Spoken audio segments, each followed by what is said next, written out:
Hello दोस्तों, स्वागत है आपका मेरी नई कहानी में। मेरी पत्नी श्रेया की मौत हो गई थी, तो घर वालों ने मेरी शादी मेरी छोटी साली रेखा से करवा दी, क्योंकि मेरे दो छोटे छोटे बच्चे थे जो अपनी माँ को खो चुके थे। वह दुल्हन बनकर मेरा इंतजार कर रही थी, लेकिन मेरे दिल में उसके लिए जज्बात नहीं थे। मैंने गुस्से में कहा, मुझसे कोई उम्मीद मत लगाना, तुम बस मेरे बच्चों की जिम्मेदारी हो। हमारी शादी को 1 महीना हो गया था। हम एक ही घर में रहते पर हमारे बीच दूरी बनी रही, और जब भी वो बात करने की कोशिश करती मैं उसे रोक देता। 1 महीने के बाद मैं अपने ऑफिस की पार्टी में उसे लेकर गया। वहाँ भी मैंने उसे अनदेखा किया। अचानक जब मेरी नजर उस पर पड़ी। दोस्तों, पूरी कहानी सुननी है, लेकिन उससे पहले वीडियो को लाइक कर दो और नीचे लाल कलर का सब्सक्राइब बटन दबाकर चैनल सब्सक्राइब कर लो।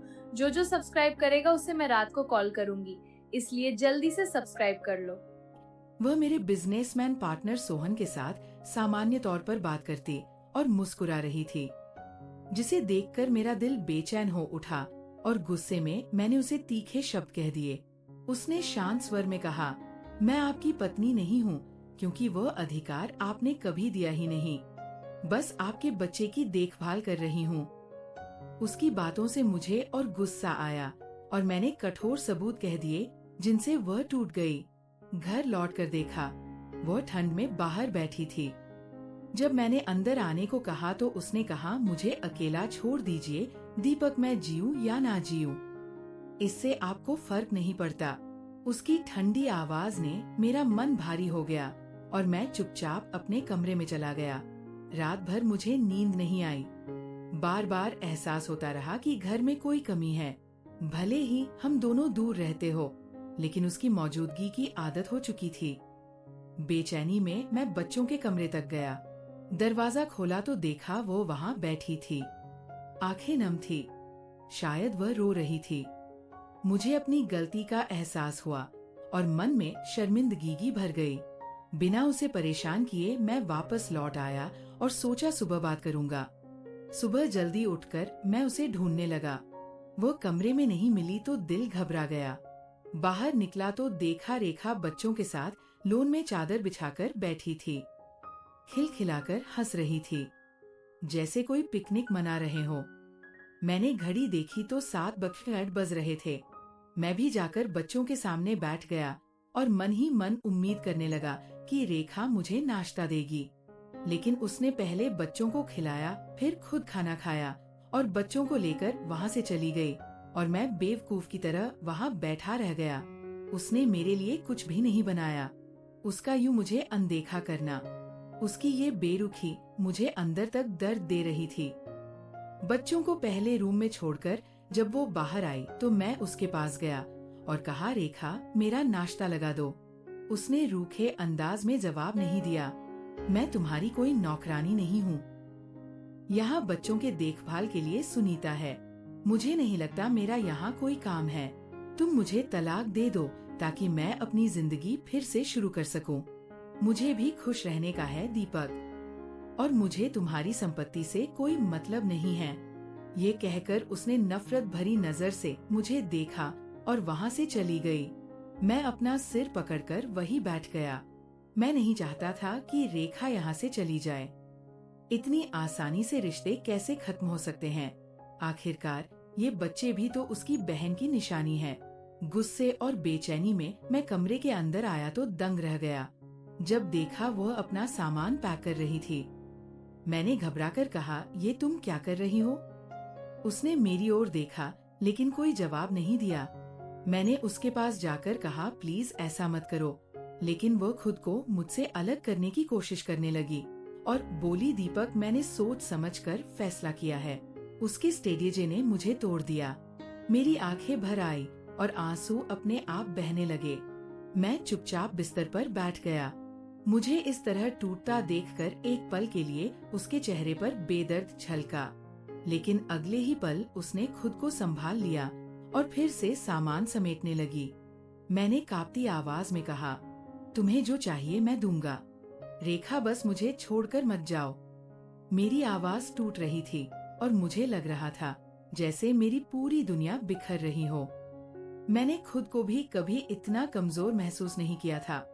1 महीने तक मैंने उसे खुद से दूर रखा और अब जब उसने जाने का फैसला कर लिया तो एहसास हुआ कि मैं उसे खो नहीं सकता। मैं उसकी ओर देखता रहा, उसके जवाब का इंतजार करता रहा। तभी उसके नम आंखों से कहा, अब मुझे तुमसे कुछ नहीं चाहिए। दीपक, मेरे अंदर अब किसी चीज को पाने की चाह नहीं बची है। मैं बस तुमसे मुक्ति चाहती हूँ और अपने लिए कुछ करना चाहती हूँ। कहते हुए उसकी आंखों से आंसू बहने लगे। चेहरे पर दर्द साफ नजर आने लगा था। शायद ये चोट और ये पीड़ा मेरी ही वजह से थी। मेरी बेरुखी और मेरे बर्ताव ने उसे इस कदर तोड़ दिया था कि वो यहाँ एक पल भी रुकना नहीं चाहती थी। मैंने भारी मन से कहा, रेखा, मुझे एक मौका दो। मुझे अब एहसास हो चुका है कि मैंने तुम्हारे साथ गलत किया है। ऑफिस में एक जरूरी मीटिंग है, मुझे भी जाना होगा। मैं आज जल्दी लौट आऊंगा, तुमसे वादा करता हूँ। तब तक यही रुक जाओ। वह मेरी ओर देखती रही, कुछ नहीं बोली और मैं ऑफिस के लिए निकल गया। रात को ठीक से सो नहीं पाया था, ना सुबह कुछ खा सका। ऑफिस में भी यही कह दिया कि तबीयत ठीक नहीं है। बस 1 घंटे की जरूरी मीटिंग थी जिसे अटेंड करना था। करीब 1 बजे तक मैं फ्री हुआ। वही कुछ हल्का फुल्का खाया, लेकिन नींद और तनाव की वजह से कमजोरी महसूस हो रही थी। शायद यह सब इसलिए था क्योंकि मैंने रेखा का दिल दुखाया था और वह मुझे छोड़कर जा रही थी। उसका ख्याल आते ही मैं बेचैन हो उठा और तुरंत ऑफिस से निकल पड़ा। रास्ते में उसके लिए फूलों का गुलदस्ता लिया। मैं उसके साथ नई शुरुआत करना चाहता था, कम से कम दोस्ती से ही सही। इस रिश्ते को आगे बढ़ाना चाहता था। लेकिन जैसे ही घर पहुंचा, मेरे पैरों तले जमीन खिसक गई। ना रेखा दिखी ना बच्चे। दिल बुरी तरह घबरा गया। सुनीता किचन में काम कर रही थी। मैं घबराकर उसके पास गया और पूछा, रेखा, और बच्चे कहाँ हैं? मुझे लगा मेरी पूरी दुनिया उजड़ गई है। तभी मैंने देखा रेखा बच्चों के साथ लौट रही है। मैं बदमाश सा उसके पास गया और पूछा कहाँ चली गई थी। वो हैरानी से बोली पार गई थी, रोज इसी समय बच्चों को घुमाने ले जाती हूँ। तुम आज इतनी जल्दी कैसे आ गई? रात की सांस लेते हुए मैंने उसे अपनी ओर खींच लिया और कहा, दोबारा ऐसे अचानक मत जाया करो।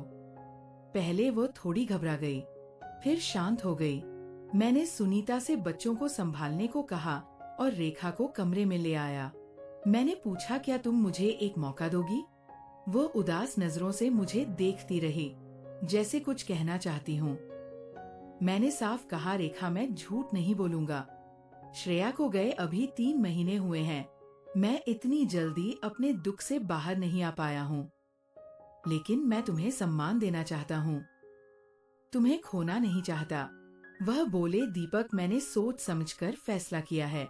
मैं चाहती हूँ तुम किसी ऐसे इंसान के साथ रहो जिसे तुम सच में प्यार करो। सिर्फ बच्चों की वजह से मुझे यहाँ मत रोको।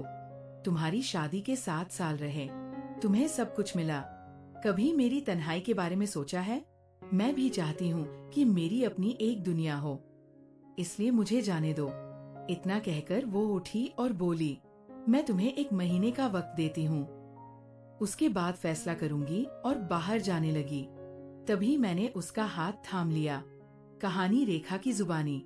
वह मेरे बहुत करीब आ गया और मैं नजरें मिलाने से बचने लगी, क्योंकि उसे देखते ही दिल बेकाबू हो जाता था।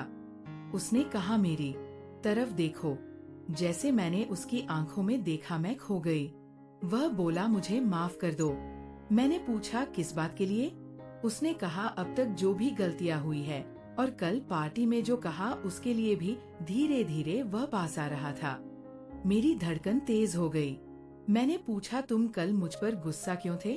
उसने कहा, क्योंकि मैंने तुम्हें सोहन के साथ हंसते देखा और मुझे जुलन हुई। ये सुनकर मेरी आंखें भर आई। मैंने कहा, कल पार्टी में तुमने मुझे अकेला छोड़ दिया था। सोन से बसामान्य बातचीत की थी, उसे ज्यादा कुछ नहीं कहानी। दीपक की जुबानी उस पर मुझे समझ आया कि मैं उससे दूर नहीं रह सकती, लेकिन हालत और रिश्तों की जिम्मेदारी मुझे रोक रही थी। कहानी रेखा की जुबानी। मैंने उसे 1 महीने का वक्त इसलिए दिया ताकि वह अपने बच्चों के लिए इंतजाम कर सके और मैं भी अपने पैरों पर खड़ी हो सकूं। अगले दिन जब वो लौटा तो मुझे लैपटॉप पर काम करते देख चौंक गया। मैंने बताया कि नौकरी ढूंढ रही हूँ ताकि किसी पर निर्भर ना रहूं। उसने कुछ कहना चाहा, फिर चुप हो गया। धीरे धीरे मैंने उससे दूरी बना ली क्योंकि मैं जानती थी वो अब भी अपनी पत्नी की यादों से बंधा है।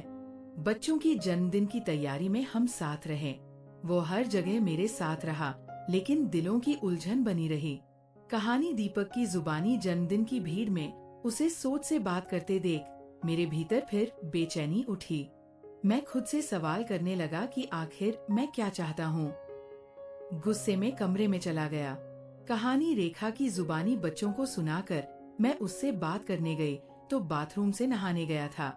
मैंने दरवाजा खटखटाया तो उसने जैसे ही दरवाजा खोला तो मेरा चेहरा लाल हो गया था। जब मैंने नीचे नजर झुकाई, उसने खुद गुतौली से ढका हुआ था और ऐसे जोकर खड़ा था। उसकी आवाज सुनाई दी, रेखा। मैंने बोलने की कोशिश की लेकिन शब्द नहीं निकले। शर्म और घबराहट से मेरा हाल बुरा था। उसने पूछा, क्या हुआ रेखा? मेरी हालत देखकर वह भी रुक गया। मैं पीछे हटी तो दीवार से टकराई। वह मेरे सामने आकर बोला, क्या सोहन तुम्हें इतने करीब आया है? मैंने साहब कहा नहीं। ये सुनकर उसके चेहरे पर गुस्से की जगह राहत देखी। हम एक पल के लिए बस एक दूसरे को देखते रहे। दिल की धड़कन तेज थी। उसने मेरे बालों को हल्के से छुआ और कहा, जवाब दो मुझे। मैंने फिर से कहा नहीं। उस पल हमारी आंखें मिली, लेकिन अगले ही पल उसे होश आया। वह पीछे हटा और बोला, यहाँ से जाओ रेखा। मैं तुरंत कमरे से बाहर आ गई। उस रात किसी तरह दूसरे कमरे से मैं काटी। सुबह हुई तो दीपक मेरे पास आया। नीचे देखते हुए पूछा, क्या तुम्हें कहीं काम मिला? मैंने सिर हिलाकर कहा, अभी नहीं। उसने कहा, चाहो तुम मेरी कंपनी में काम कर सकती हो। मैं बच्चों की देखभाल के लिए दिन में किसी को रख लूंगा। ये सुनकर मैं हैरान रह गई। उसने स्नेहा से मेरे गालों को छुआ और कहा, क्यों नहीं? उसकी बातों से मेरी आंखें भर आई और मैं खुद को रोक नहीं पाई। उसकी बाहों में सिमट गई। उसने हैरानी से पूछा, क्या हुआ? मैंने कहा, क्या सच में तुम मुझे मौका दोगे? उसने मुस्कुराकर हाँ कहा। उस दिन मुझे लगा कि मुझे अपनी पहचान और आजादी मिलने वाली है। रात को मैं उसके साथ कमरे में आई। हम देर तक बस बातें करते रहे। अपने सपनों और भविष्यों के काफी समय बाद घर में सुकून था। धीरे धीरे वह मेरे काम में मदद करने लगा। बच्चों और जिम्मेदारियों की बातें होती रही। वक्त बीतता गया, लेकिन हमारे बीच एक सीमा बनी रही। मुझे महसूस होने लगा कि वो खुद को रोक रहा है। 1 महीने का समय पूरा हो चुका था। मैंने चुपचाप अपना सामान समेटना शुरू किया। मैं किसी पर दबाव नहीं डालना चाहती थी। तभी नहाकर बाहर आई तो देखा दीपक कमरे में था। उसने सूटकेस की ओर इशारा किया और पूछा, ये क्या है? उसकी आवाज में घबराहट थी। मैं चुप रही। कहानी दीपक की जुबानी ऑफिस से लौटकर जब मैंने सूटकेस देखा तो समझ गया, वह फिर से जाने वाली है। आज मैं उसे नहीं जाने दूंगा। मैंने खुद को संभालते हुए कहा, रेखा कहा, तुम जा नहीं रही हो। वह डरी हुई थी, लेकिन मैंने साफ कहा, मैं तुम्हें खोना नहीं चाहता। मैं खुद को रोकता रहा क्योंकि हालत और रिश्ते की जिम्मेदारी समझता था। लेकिन अब सच कह रहा हूँ, तुम्हें मेरे लिए बहुत मायने रखती हो। वह चुप रही, फिर बोली, क्या तुम सच में मुझे अपनाना चाहते हो? मैंने कहा। पूरे सम्मान के साथ वह मेरी बाहों में आ गई। कहानी रेखा की जुबानी। उसकी बातों में सच्चाई थी। मैंने कहा, मुझे नहीं पता था तुम्हारे भीतर इतना संवेदनशील इंसान है। क्या तुम मुझे अपने जीवन साथी के रूप में अपनाओगे? उसने मुस्कुराकर कहा, हाँ। उस रात बच्चों के सोने के बाद उसने मुझे स्नेह से संभाला। कोई जल्दबाजी नहीं थी, बस भरोसा और अपनापन था। मुझे लगा मेरी लंबी तनाही खत्म हो रही है। कुछ ही समय बाद हमने नई शुरुआत की और अपने रिश्ते को पूरे सम्मान और समझदारी के साथ आगे बढ़ाया। मेरे लिए ये सब किसी सपने जैसा था। मैंने कभी नहीं सोचा था कि मेरी बहन का पति, जिसने मुझे नहीं चुना था बल्कि मेरी बहन को अपना जीवन साथी बनाया था, वही इंसान एक दिन मेरा पति बनेगा और उससे बढ़कर मेरा। सबसे अच्छा दोस्त बनेगा जिसने मुझे समझा, मुझे संभाला और बिना किसी शर्त के मुझे अपनाया। ये रिश्ता दर्द से शुरू हुआ था, लेकिन भरोसे और सम्मान पर आकर ठहर गया। दोस्तों, कहानी कैसी लगी कमेंट करके जरूर बताना और हमारे चैनल को सब्सक्राइब जरूर कर लेना दोस्तों।